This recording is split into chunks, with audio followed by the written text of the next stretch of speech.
함께 하나님의 말씀을 읽고 듣도록 하겠습니다. 사도행전 14장 1절부터 25절입니다.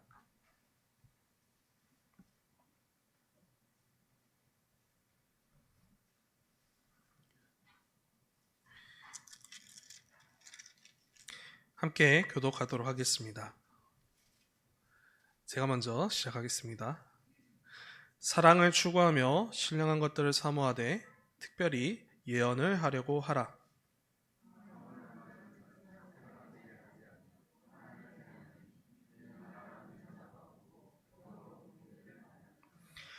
그러나 예언하는 자는 사람에게 말하여 덕을 세우며 권면하며 위로하는 것이요,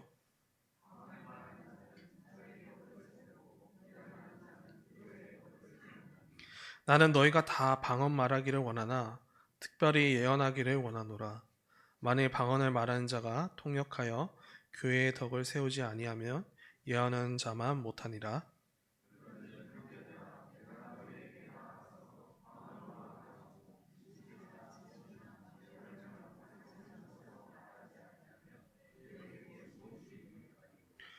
혹 필이나 검은고와 같이 생명 없는 것이 소리를 낼 때에 그 음의 분별을 나타내지 아니하면 필이 부는 것인지 검은고 타는 것인지 어찌 알게 되리요.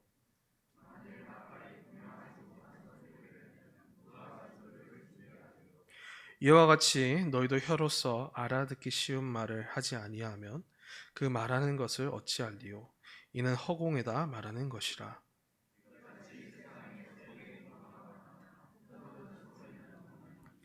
그러므로 내가 그 소리의 뜻을 알지 못하면 내가 말하는 자에게 외국인이 되고 말하는 자도 내게 외국인이 되리니.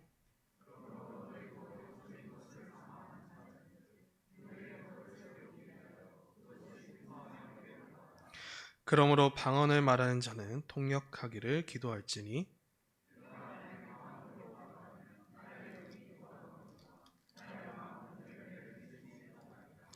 그러면 어떻게 할까? 내가 영으로 기도하고 또 마음으로 기도하며 내가 영으로 찬송하고 또 마음으로 찬송하리라.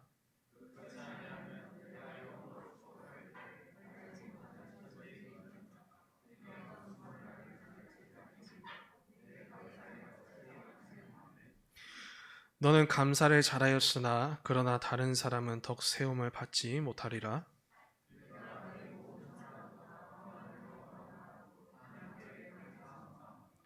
그러나 교회에서 내가 남을 가르치기 위하여 깨달은 마음으로 5마디 말을 하는 것이 1만 마디 방언으로 말하는 것보다 나으니라.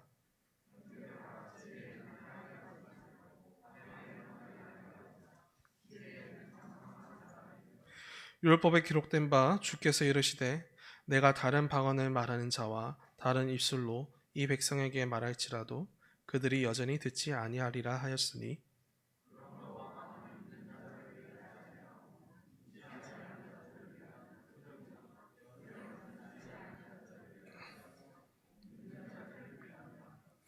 그러므로 온 교회가 함께 모여 다 방언으로 말하면 알지 못하는 자들이나 믿지 아니하는 자들이 들어와서 너희를 미쳤다 하지 아니하겠느냐?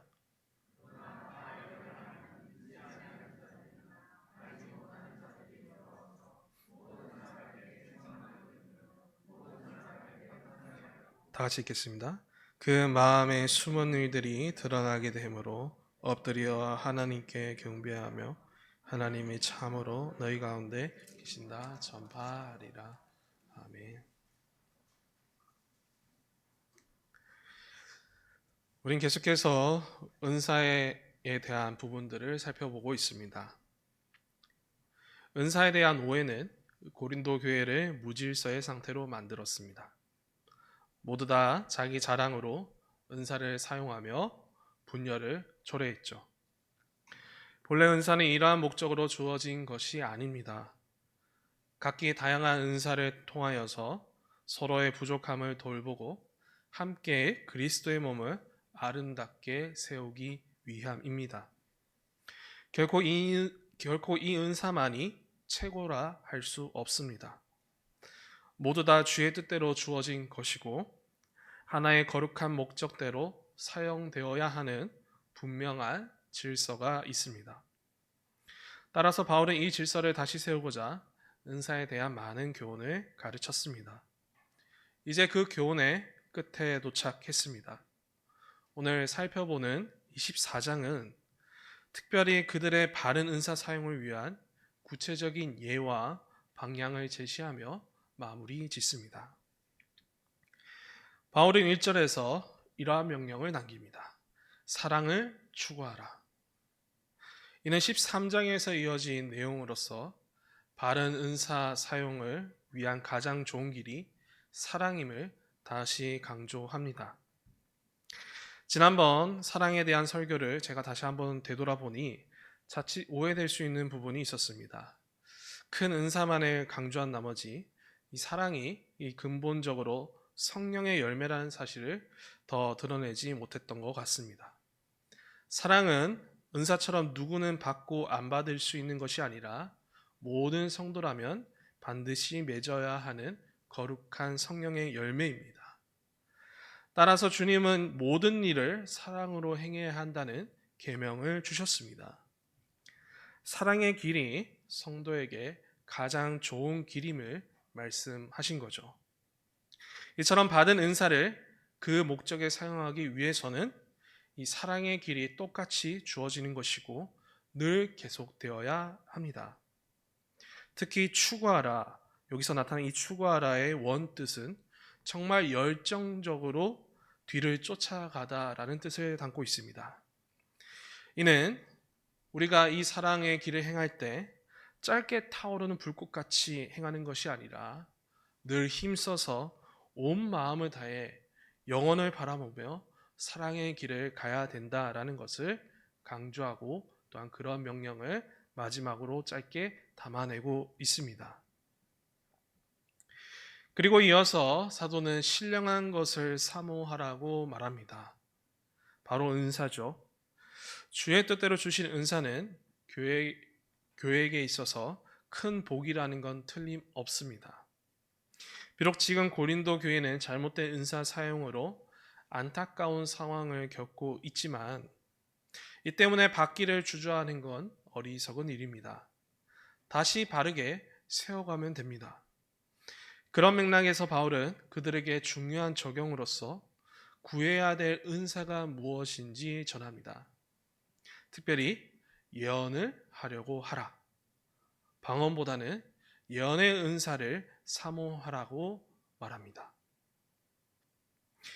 이러한 바울의 말의 배경에는 단순히 적용을 위한 예로 생각될 수 있고 한편으로는 당시 고린도 교회의 상황을 염두에 볼 수도 있습니다.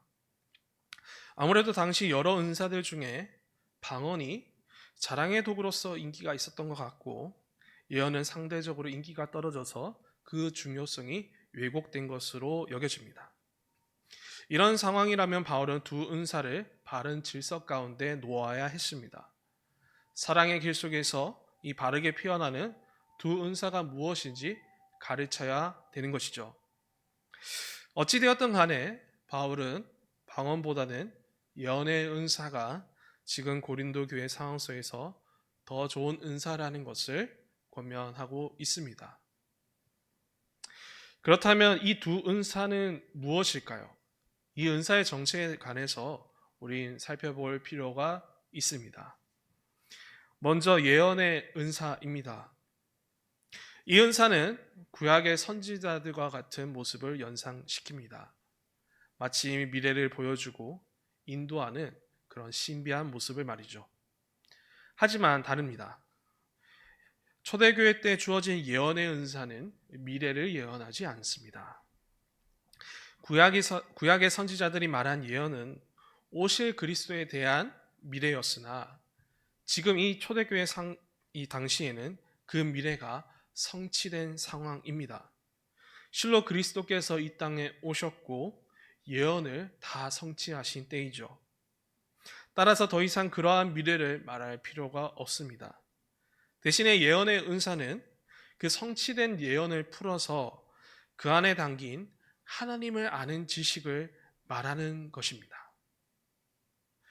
성취된 하나님의 뜻과 그 지식들을 꺼내어서 신앙을 갖게 하는 그런 말씀 해석의 은사라는 것이죠. 다음으로 방언의 은사입니다. 이 은사에 대한 많은 논의가 있었던 건 모두가 다 아는 사실입니다.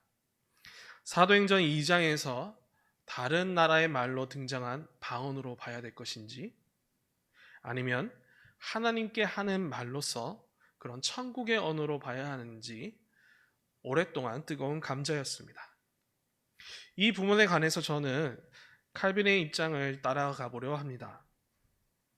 방언의 첫 등장은 창세기의 바벨탑 사건입니다.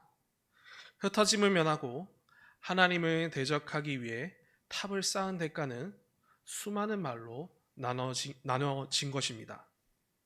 따라서 방언은 분열과 불순종의 상징입니다. 하지만 그리스도가 구원을 성취하시고 흩어진 자들을 다시 하나로 모으시고 하나님 나라를 회복하십니다. 그 가운데 그 시작종을 울리시는데 마가의 다락방에 모인 제자들에게 서로 다른 방언을 주신 거죠. 모든 말로 하나님의 큰 일을 선포하며 온 천하에 하나님 나라의 비밀로 드러내는, 그렇게 하나로 모으는 도구로 새롭게 된 것입니다. 이처럼 방언의 은사는 초대교회 시대 때만 주어진 특별한 은사로 간주됩니다.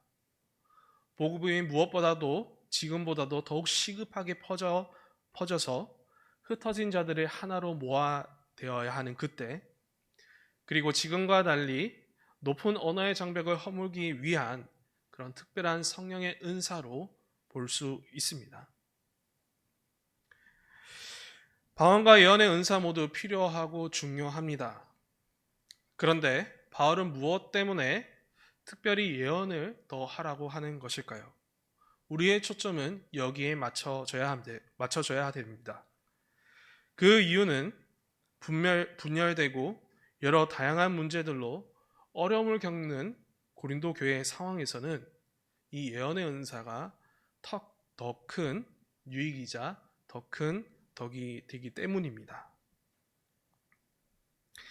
이를 위해서 바울은 차근차근 그 이유를 이제 설명해 갑니다. 2절부터 그리고 25절까지 총 4가지의 이유를 들어서 설명하게 되는데요. 첫 번째 이유, 2절과 4절에서 나타납니다. 2절부터 4절인데요. 바울은 이 첫 번째 이유를 이렇게 설명합니다. 방언은 하나님께만 말하여서 자기의 덕을 쌓지만 예언은 권면하고 위로하여 그리스도의 몸을 튼튼히 쌓기 때문이라고 설명합니다. 바울은 방언을 하나님께 하는 말로 정의합니다. 알아듣는 자도 없고 영어로 곧 성령, 그 영이신 곧 성령으로 비밀을 말하기 때문이라고 하는데요. 이러한 설명으로 인해서 방언은 다른 나라 언어가 아니라 천국의 말로 해석되지만 충분히 다른 나라의 언어로 간주될 수 있는 부분이 있는 것 같습니다. 지금 바울이 얘기하는 방언은 통역 없이 교회 안에서만 사용되는 그런 상황으로 한정합니다. 당시 교회 안에 다양한 나라 사람들이 있을지라도 알아듣지 못한 그런 다른 언어가 은사로 나타날 수 있습니다. 그리고 그것을 통역하지 못하고 교회 안에서 계속 나타나니 하나님만 알아들을 수 있는 말로 여겨졌을 겁니다. 분명 사도행전 2장의 사건처럼 성령의 역사 속에서 하나님의 비밀을 말하고 있으나 본인도 깨닫지 못한 그런 말로 남겨져 있는 상태라는 겁니다. 그래서 사도는 5절에서 교회 안에서 방언의 은사가 덕이 되려고 한다면 함께 통역하는 자가 반드시 있어야 된다라고 강조합니다. 반면 예언은 교회 안에서 서로 알아들을 수 있는 사람의 말로 정의됩니다. 하나님을 아는 지식을 알아들을 수 있는 말로 해석하고 권면하고 위로하는 말로 그렇게 설명됩니다. 방언의 은사와 달리 한 공동체 안에서 서로 교제할 수 있는 말이라는 거죠. 물론 방언의 은사를 가지고 교회 밖에서 큰 덕이 되는 경우들이 있을 겁니다. 그러나 지금 교회 안에서는 그리스도의 몸을 거룩히 세우는 그런 튼튼한 말이 필요합니다. 알아들을 수 있는 거룩한 말로 튼튼히 하는 것이죠. 더군다나 고린도 교회 안에 나타났던 우리가 지금까지 살펴봤던 여러 문제들 있었지 않았습니까?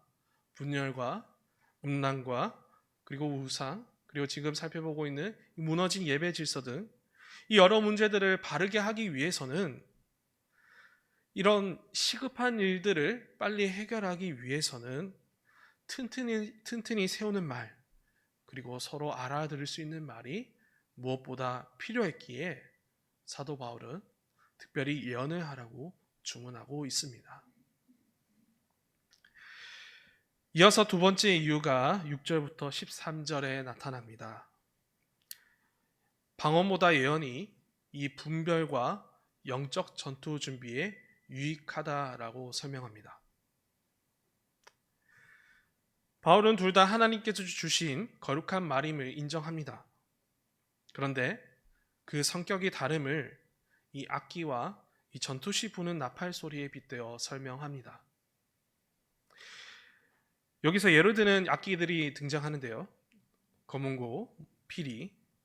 이 각각의 악기는 고유한 소리를 가지고 있기 때문에 어떤 악기인지 소리로 분별할 수 있습니다.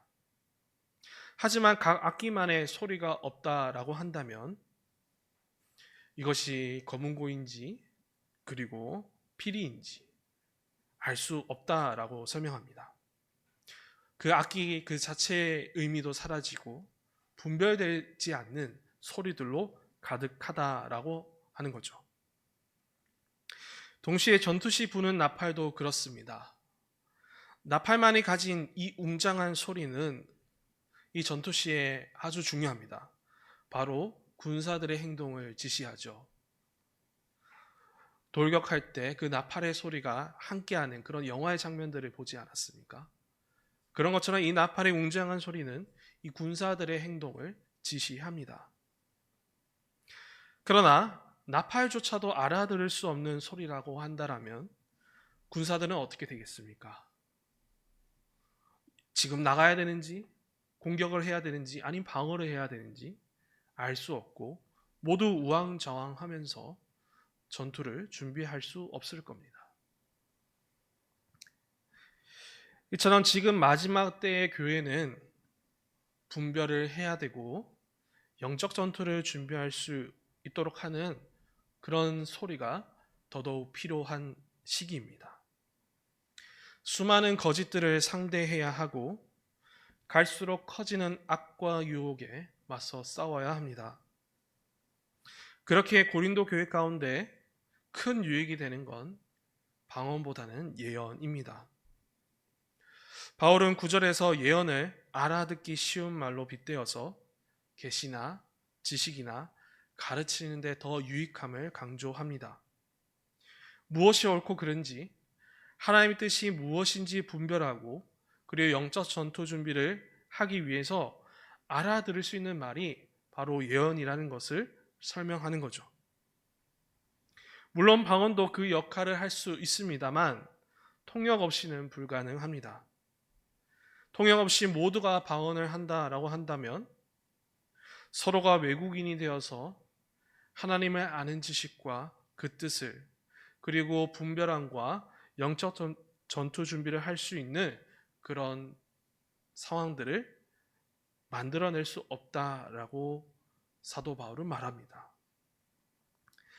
그러므로 지금 교회의 덕을 세우기 위해서는 특별히 너무나도 분별해야 되고 영적 전투 준비를 정말 열심히 해야 되는 그때에는 방언보다는 이 예언의 은사가 더 필요함을 강조합니다. 세 번째 이유입니다. 이 세 번째 이유는 그 다음 부분인데요. 14절부터 19절에 나타납니다. 이 예언은 교회 예배를 위해서도 더 큰 유익이 됩니다. 이 14절부터 19절에 사도 바울은 이러한 단어들을 사용하는데요. 기도, 찬송, 축복, 감사라는 단어를 사용합니다. 이 네 개의 단어는 당시 공적 예배의 상황을 나타내는 단어들입니다. 기도하고 찬송하고 축복하고 감사하는 성도의 교제까지 포함하는 것을 말이죠. 예배는 무엇입니까? 교회 모임 가운데 가장 중요한 부분입니다. 예배를 통해서 하나님과 교제하고 말씀을 듣고 회개하고 서로 교제하면서 위로하고 힘을 얻는 그런 예배를 통하여서 온 성도는 그리스도의 몸으로 성숙해져 갑니다. 그렇게 이때에도 필요한 건 함께 하나님의 뜻을 나누고 알아들을 수 있는 말이 너무나도 필요합니다. 그러나 방언은 가능하겠습니까? 만약 이 상황 속에서 방언을 계속 다 사용한다라고 한다면 바울은 이 영과 마음에 불일치가 일어난다라고 설명합니다. 여기서 바울은 나의 영으로서 그리고 나의 마음으로서 라는 표현을 하는데요. 나의 영은 곧 성령의 역사이며 나의 마음은 직접 깨닫는 그런 감동의 역사를 뜻합니다. 기도, 찬송, 감사 등 이것들을 다 방언으로 한다면 분명 나의 영으로서는 하나님께 말하는 것이 분명하나 사도 바울은 직접 깨닫는 그런 감동의 역사는 없다라고 말합니다. 만약 기도할 때 누군가 통역해 주지 않는다고 한다면 자신조차도 무엇을 하나님께 구하는지 그 뜻을 알 수가 없습니다. 또 다른 성도에게 방언으로 축복하거나 또한 함께 찬양한다고 했었을 때 정작 그것을 함께 나누고 받은 사람은 무슨 의미인지 알 수 없어서 어떻게 감사해야 되는지 알 수 없는 아이러니한 일도 일어납니다. 물론 신비한 역사도 감동을 선사하지만 한순간입니다. 오히려 신비한 일보다도 함께 알아듣고 함께 느끼는 것이 더 큰 감동을 주고 오래 갑니다. 그런 점에서 예언이 더욱 중요합니다. 지금 우리도 모두 방언으로 예배 드린다고 생각해 보십시오. 만약 제가 계속 통역 없이 여러분들에게 영어로 설교를 한다라고 한다면 처음엔 신비하고 놀라우나 그 예배가 너무 힘들지 않겠습니까? 기도도 깨닫는 일도 감사하는 일도 적어지지 않겠습니까? 심지어 혼자 기도하고 그리고 하나님 앞에 찬송과 감사의 고백을 드릴 때도 똑같지 않겠습니까? 그렇습니다. 하나님께서 원하시는 바는 이것입니다. 우리가 제대로 가르침을 받고 알기를 원하십니다. 이를 위해서 성령을 보내어 말씀으로 알아들을 수 있는 말씀으로 조명케 하셨습니다. 그런데 방언은 이러한 부분에 있어서 큰 약점입니다. 심지어 바울은 이러한 고백을 남기는데요. 바울 자신도 방언을 남들보다 더 많이 한다라고 고백합니다. 그러나 그렇게 해보았는데도 1만 마디 방언보다 알아들을 수 있는 그 5마디 예언이 더 낫다라고 말합니다. 마지막 네 번째입니다. 이 네 번째 이 이유가 설명되어 있는 부분은 20절부터 25절 마지막 부분입니다. 이 네 번째 이유는 이 교회의 거룩한 표지인 바른 말씀의 선포를 위해서도 방언보다는 예언이 더 큰 유익이라는 것입니다. 바울은 20절에서 교회를 향해 형제들이라 친근히 다시 부르면서 지혜로워질 것을 요청합니다. 이는 예언의 은사가 너무나도 필요함을 마지막으로 강조하기 위한 그의 의도입니다. 그리고 이어서 이사야서 28장 11절의 말씀을 인용하는데요. 이를 통해 방언의 또 다른 의미를 설명합니다. 이 인용 말씀은 다른 방언으로 말해도 듣지 않는 이스라엘 백성들을 향한 하나님의 탄식과 분노가 담겨 있습니다. 이처럼 방언은 완악한 마음을 가진 채 하나님의 말씀을 들으라 하거나 믿지도 않으려 하는 자들의 표적과 상징이기도 합니다. 그래서 바울은 이것을 믿지 아니하는 자들의 표적이라고 부가 설명을 붙입니다. 그러므로 교회 안에 계속 알아듣지 못한 말들이 넘쳐나는 건 덕이 되지 못한다라고 말합니다. 오히려 우리가 믿지 아니한 불신자들의 모습을 나타내는 것이고 교회의 거룩한 표지를 가리는 것이라고 사도 바울은 설명합니다. 교회는 어떤 곳입니까? 교회는 믿는 자들의 모임이죠. 그렇다면 믿는 자들의 모임이라는 거룩한 표지를 드러내어야 합니다. 절대 이 교회가 믿지 아니한 자들의 모임이라는 표지를 나타내어서는 안 됩니다. 반드시 주님이 세우시는 대로 믿는 자들의 모임으로서 이 바른 말씀이 선포되고 알아듣는 모습이 나타나야 되는 것이죠. 이를 위해서는 교회 안에는 깨닫는 말, 가르치는 말, 그 위로하는 말이 있는 그런 예언이 큰 유익이 됩니다. 바른 복음을 아주 효과적으로 전달하여서 하나님께 더 큰 영광을 올려드립니다. 물론 전혀 알지 못한 자들에게 그리고 새로운 나라와 민족에게 그들의 말을 쓰게 하는 그들이 알아들을 수 있는 방언도 물론 필요하나 지금 고린도 교회 상황, 이 고린도라는 이 지역 교회 안에서 정착한 그런 상황 가운데서는 함께 듣고 깨닫는 말, 그런 말들을 통해서 바른 복음이 전파되는 것이 우선되어야 하는 것이죠. 이를 통해서 그 고린도 지역 가운데 복음이 선포되어서 많은 불신자들이 주님께 돌아오고 경배하고 그리고 뿐만 아니라 신자들도 기존에 있는 성도들도 하나님께 돌아와 경배하는 놀라운 일들이 나타나야 함을 사도 바울은 매우 강력하게 강조합니다.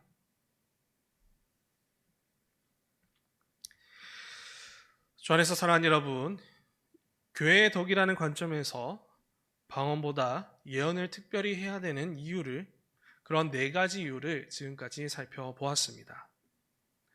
그리스도의 몸을 튼튼히 세우기 위해서, 분별과 영적 전투를 위해서, 거룩하고 풍성한 예배를 위해서, 바른 말씀을 전파하기 위해서라는 합당한 이유들입니다.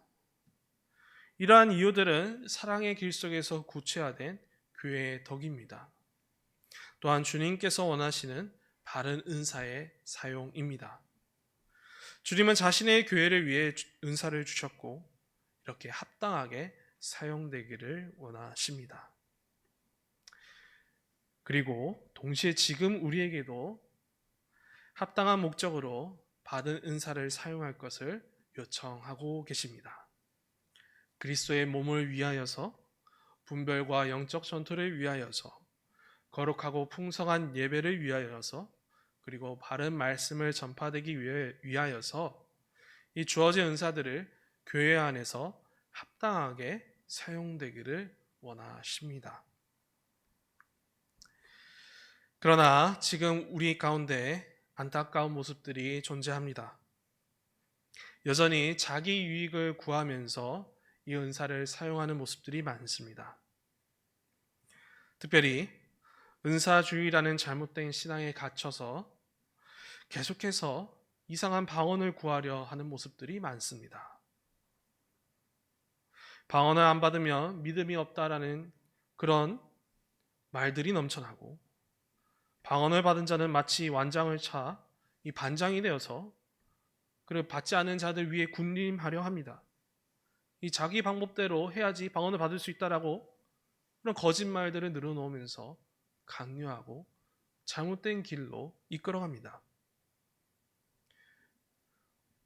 방언이 주어진 목적과 그 성경의 내용을 철저히 왜곡한 채 자신의 왕관을 만들어버리는 이 사태의 현상들이 여전히 우리 주위 가운데 있습니다.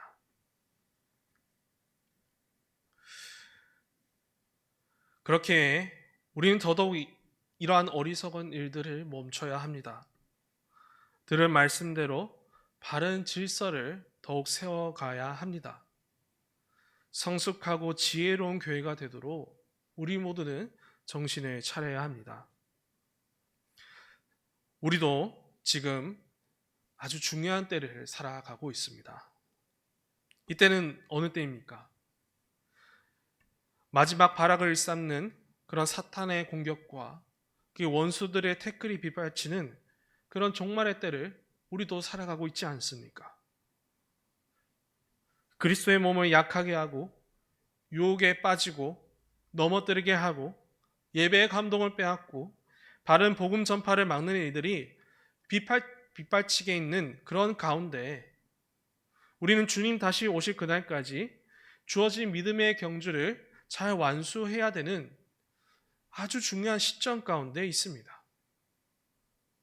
그렇다면 이때에 우리는 어떤 은사를 더 구하고 바라봐야 되겠습니까?